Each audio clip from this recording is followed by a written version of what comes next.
Ils vous ont menti sur à peu près tout.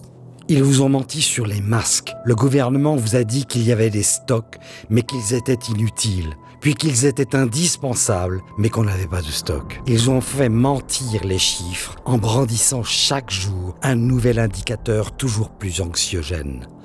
Depuis le début de l'année, le Covid-19 a fait 56 000 morts en France, soit 3 fois plus qu'en Allemagne, et ce, parce que nous avons fermé 69 000 lits d'hôpitaux en 15 ans. Le gouvernement a osé affirmer qu'aucun malade n'avait été abandonné, alors que nos anciens, nos parents, nos grands-parents ont été privés de soins et d'hospitalisation, condamnés à une mort couronnée de solitude. Ils vous ont menti sur le professeur Raoult, parce qu'il ne fait pas le jeu des grands laboratoires. Le vaccin avec ARN messager ne serait pas un vaccin à proprement parler. Pour le professeur et infectiologue Christian Perron, c'est de la thérapie génique sur laquelle nous n'avons aucun recul. Une aubaine pour des laboratoires pharmaceutiques qui n'auront même pas à payer leurs potentiels dommages irréversibles. TV Liberté défend la vérité. Aidez-la.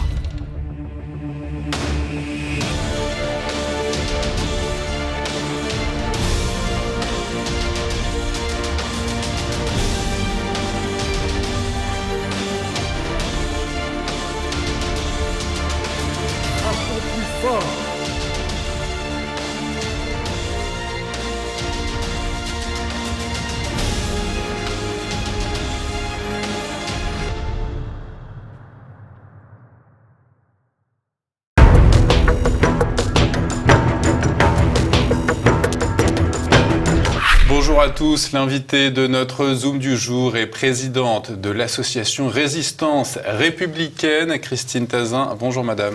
Bonjour Pierre. Christine Tazin, votre ouvrage « L'islam à la conquête de l'école », publié en 2017, prend évidemment un nouvel écho avec l'attentat islamiste du 16 octobre et la décapitation de ce professeur d'histoire-géographie, Samuel Paty. Première question, Christine Tazin, comment aujourd'hui l'islam s'ingère-t-il dans l'école de la République ?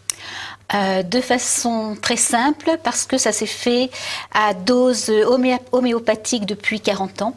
Année après année, gouvernement après gouvernement, ministre après ministre, on a peu à peu vidé l'enseignement de tout ce qui pouvait être laïcité, identité française, tradition française, culture française et élitisme, pour se mettre à la portée de nouveaux venus et surtout pour ne pas les fâcher, pour ne pas qu'ils se sentent victimes de racisme. Et pour qu'ils ne soient pas victimes de racisme, on a commencé à étudier les empires africains au lieu d'étudier Charles Martel.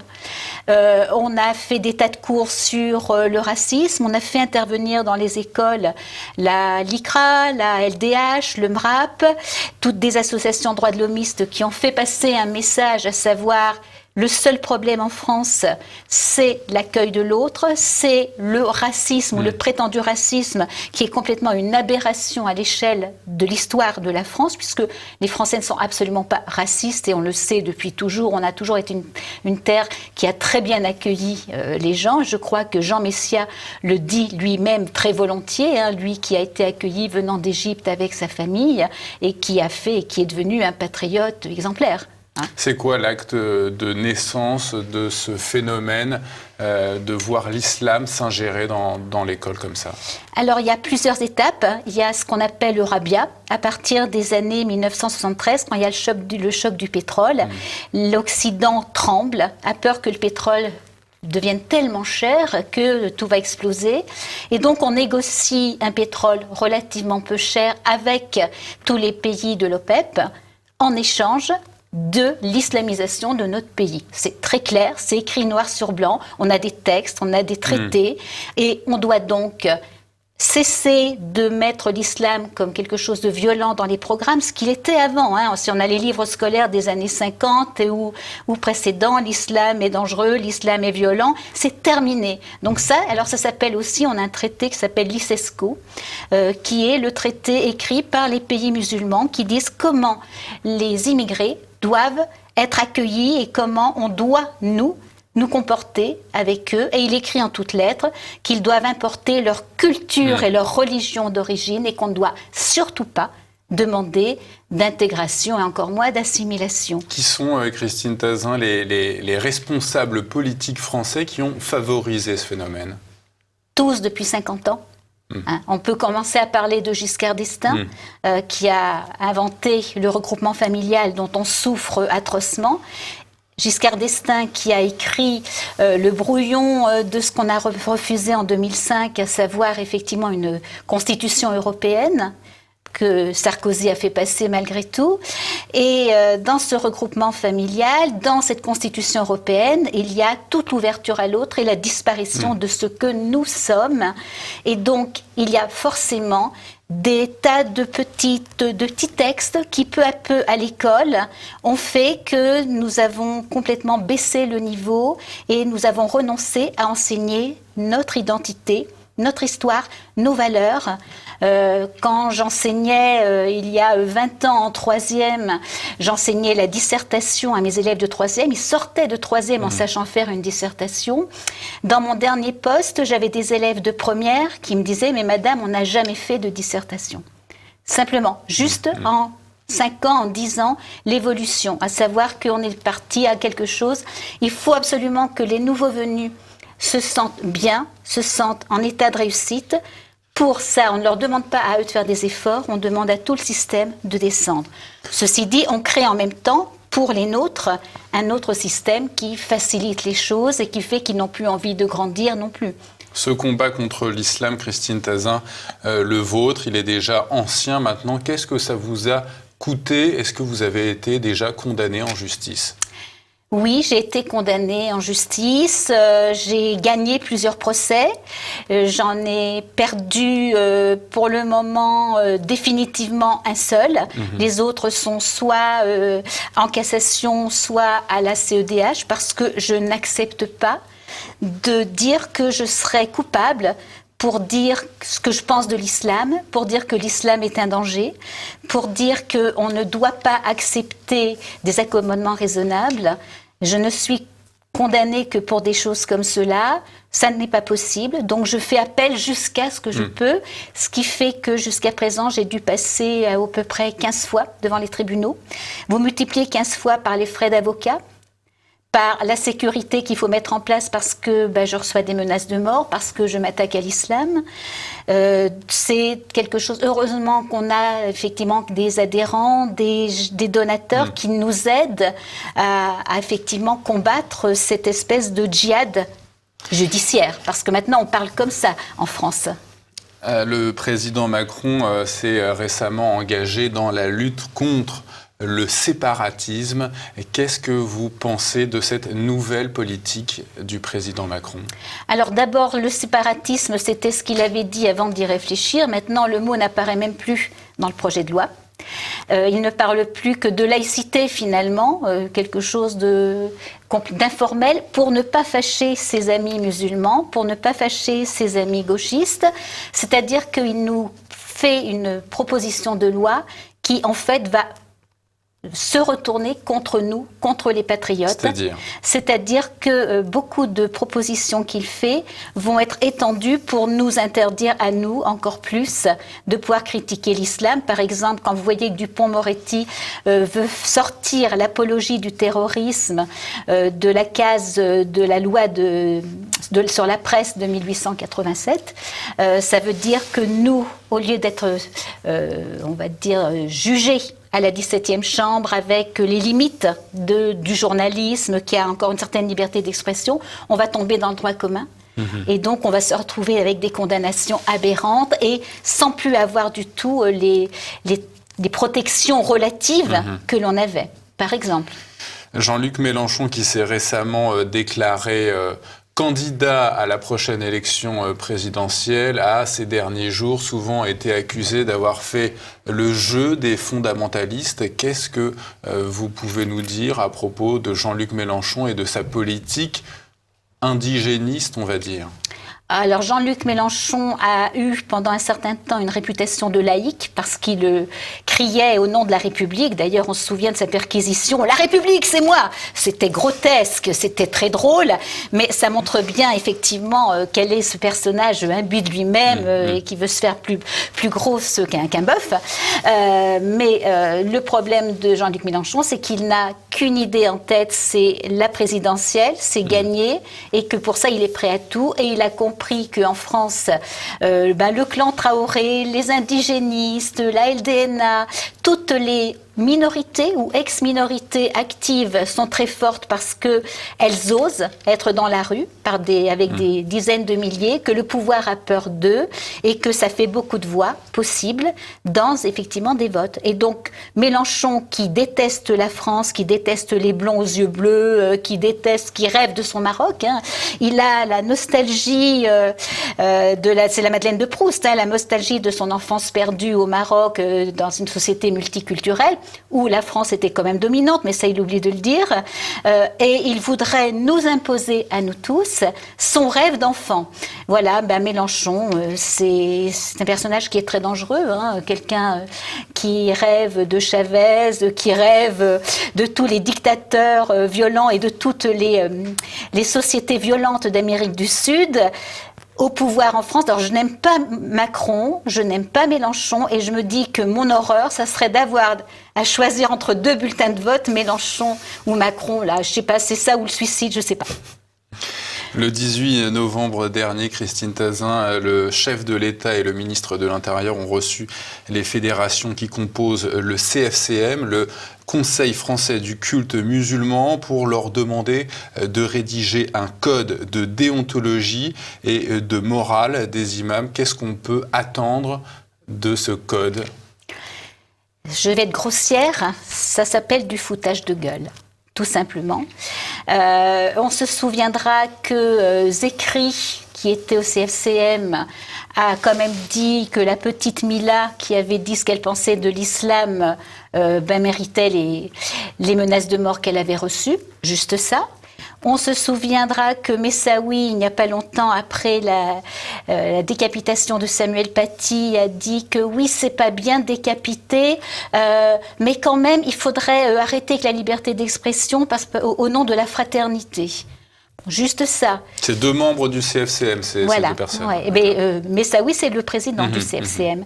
Et donc, que l'on entende ces deux personnes qui clairement jouent comme les frères musulmans, comme le CCIF, qui sont reçus et qui reçoivent du chef de l'État une mission, mais c'est vraiment se payer la tête des Français, de façon ouverte. Comment est-ce que vous jugez, Christine Tazin, l'attitude de notre État impuissant face au terrorisme et pourtant qui fait du droit au blasphème un principe quasiment fondamental de sa République ? Il ne fait pas du blasphème un principe fondamental, ça n'est pas vrai. Je pense que si Samuel Paty n'avait pas été décapité, il aurait été blâmé par sa hiérarchie, il aurait été reçu par l'inspecteur et le recteur des Yvelines, ou de Versailles, c'était à Versailles, et qui lui aurait dit « c'est terminé vos bêtises, vous arrêtez de provoquer les petits musulmans ».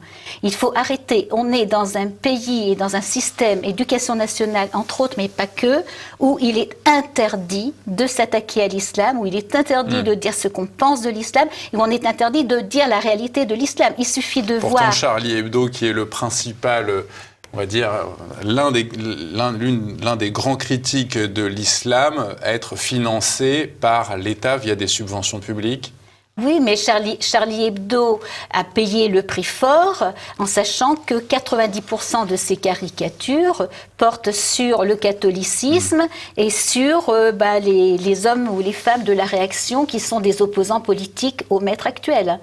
Donc, on les laisse s'amuser avec l'islam de temps en temps, entre guillemets s'amuser, parce que je suis bien consciente des enjeux, parce qu'il sert effectivement à alimenter le gauchisme et finalement le pro-minorité et tout ce qui est anti-populiste, anti-patriotique. Les mesures que devrait prendre l'État contre l'islamisation de l'école, contre l'islamisation de la société en général, ce serait lesquelles ? Oh, il y en a quelques-unes très simples. D'abord, expulsion des délinquants étrangers. Tout simplement, ça ferait un petit peu de vide dans les prisons et on ne perdrait pas un temps fou et un argent fou à alimenter des gens qui nous détestent et qui s'endoctrinent réciproquement pour sortir encore plus prêts à tuer autant de la haine contre le pays, contre la France, contre les mécréants. Ça serait de ne faire aucun quartier. Expulsion, voire détention. Moi, il me semble d'ailleurs que si j'étais à la tête de l'État, je ne l'y serais jamais, donc je peux rêver, j'aurais des barbouzes capables d'éliminer les 4 ou 5 personnes dont on sait que c'est vraiment les cadors qui alimentent la drogue, le trafic de drogue et le trafic des mosquées, point barre. Et je fermerais un maximum de mosquées, voire toutes, tant qu'elles enseigneraient le Coran, puisque dans le Coran, il est dit qu'il faut tuer les mécréants, point barre. On a beau dire, c'est pas ça, c'est pas bien, c'est pas vrai. Si, le problème, c'est le Coran. Donc, à un moment donné, est-ce que vous voulez expurger le Coran des textes qui sont incompatibles avec la République? Oui ou non? Oui, on examine. Non, vous dégagez. Ça devrait être la logique. Et je pense que si on faisait quelques exemples, on aurait beaucoup moins d'emburkinés, on aurait beaucoup moins d'agressions. Et puis, peut-être que si on avait des juges qui soient de vrais juges, qui ne laissent pas dehors des gens qui ont agressé, volé, violé, ou qui les remettent dehors après peu de mois de prison, on n'aurait pas la société qui est en train de se faire, qui est une société qui fait peur, qui est de plus en plus dans l'insécurité. L'actualité, Christine Tazin, c'est aussi le Covid-19, évidemment. Oui. Comment jugez-vous aujourd'hui la politique de confinement du gouvernement français? Alors, la politique globale sur le Covid est une politique absolument négative, néfaste, et qui vise finalement à installer une dictature absolue. C'est un scandale. Rien dans les chiffres ne justifie un tel système, puisque la France est un des pays d'Europe qui a eu le plus de morts, mais on sait aussi par les révélations des uns et des autres et de médecins, de réanimateurs, que finalement, dans tous ces morts qui ont été attribués au Covid, il y en a très peu qui étaient liés au Covid. C'est-à-dire qu'on a des mensonges du début à la fin. À partir du moment où le 13 janvier, Buzyn a interdit la vente libre d'hydroxychloroquine et que le 23 et le 26 mars, Véran a interdit aux médecins de la prescrire, à partir du moment où on vient d'interdire même à Raoult de l'utiliser dans sa clinique et on ne lui donne même plus le médicament, Sanofi ne lui livre plus le médicament, on est dans un abus de pouvoir qui ne dit pas son nom et que rien ne justifie. Je dis que c'est le scandale de l'année parce qu'il dit tout de l'imposture Covid. Alors moi, je ne vais pas parler de complot, il n'y a pas de complot. On ne connaît pas toutes les arrière-pensées, mais il est certain que ça n'est pas tombé comme ça pour ce qui est une épidémie, pas une pandémie, et qui ne touche mortellement que des gens effectivement fragiles. Il aurait suffi de mettre à l'abri, de demander aux gens fragiles de prendre eux des précautions. On n'avait pas besoin de mettre un pays comme ça dans une catastrophe économique pas possible. Donc on peut se dire que ça tombe bien, ça arrange beaucoup de gens. Entre Big Pharma pour les vaccins qui veulent nous imposer, et je le dis clairement et publiquement, ne vous faites jamais vacciner. C'est une horreur, il y a des très gros risques. On ne fait pas un vaccin en 8 mois alors qu'il faut 8 à 10 ans d'habitude. Et en plus, c'est un vaccin ARN qui risque de modifier plein de choses dans l'ADN. Donc on est vraiment dans quelque chose de dramatique, de très important. J'ai l'impression, je n'aurais jamais imaginé vivre ça il y a 20 ans. Ou 30 ans. Ou même il y a 2 ans. Ou même il y a 2 ans. Mais non, à tout niveau, parce qu'entre l'islam, le terrorisme lié à l'islam, entre le Covid, entre l'Union européenne, à qui Macron balance de plus en plus de souveraineté, on n'a plus rien. Maintenant, c'est Soros qui se permet de dire la Pologne, il ne faut pas lui donner d'argent, c'est-à-dire que on vote pour qui et pourquoi nous. Ce sont des gens non élus qui décident à notre place et qui décident maintenant qu'on doit être vacciné. Et qu'on ne doit plus travailler, qu'on ne doit plus sortir, que nos enfants de 6 ans doivent être masqués, ce qui est un non-sens. Donc, on est en train de vivre une dictature qui ne dit pas son nom, qui est abominable, vraiment abominable.